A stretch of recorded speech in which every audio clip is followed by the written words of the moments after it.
লজ্জায় একেবারে ছারখার ভারত। 3 দিনেই ইনিংস হারে মুখ পুড়িয়ে ফিরছেন রোহিতরা। পারল না ভারত। লজ্জার হার নিয়ে দক্ষিণ আফ্রিকা সফর থেকে ফিরছে টিম ইন্ডিয়া। মাত্র 3 দিনেই গুটিয়ে গেল ভারত। হেভিওয়েট দল নিয়ে অসহায় আত্মসমর্পণ করে বসল টিম ইন্ডিয়া, তাও মাত্র 3 দিনে। ভাবাই যায়নি।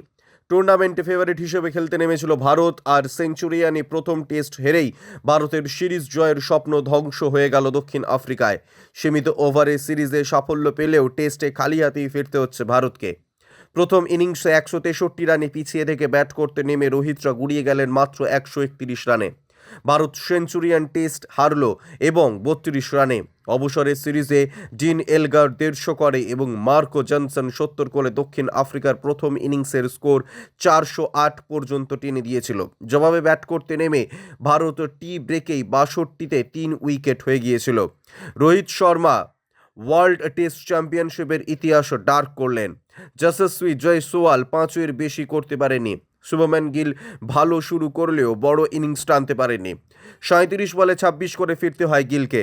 শেষ সেশনে ভারত 7টা উইকেট হারায়, মাত্র 49 রান যোগ করার ফাঁকে। আর দ্বিতীয় ইনিংসে ভারতের ব্যাটিং বিপর্যয় ঘটিয়ে দেন মার্কো জনসন। শ্রেয়াস আইয়ারকে ফিরিয়ে জনসন নিজের দ্বিতীয় উইকেট নেওয়ার আগে অভিষেককারী নান্ত্রে বার্গারকে KL রাহুল এবং রবিচন্দ্রন অশ্বিনকে প্যাভিলিয়নের রাস্তা দেখান।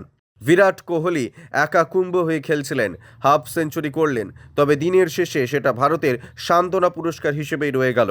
জসপ্রীত বুমরা রান আউট এবং মোহাম্মদ সিরাজ কট বিহাইন্ড হতেই ভারতের দক্ষিণ আফ্রিকায় প্রথমবার টেস্ট সিরিজ জয়ের স্বপ্ন ধূলিসাৎ হয়ে যায়।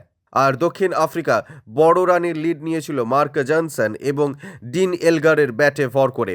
গতকাল 5 উইকেট হারিয়ে দক্ষিণ আফ্রিকা 11 রানের লিড হাসিল করে। তৃতীয় দিনে ভারতের লক্ষ্য ছিল প্রোটিয়াজদের লোয়ার অর্ডার তাড়াতাড়ি মুড়িয়ে দিয়ে লিড বেশি বাড়তে না দেওয়া, তবে সেই কাজে সফল হয়নি বুমরারা।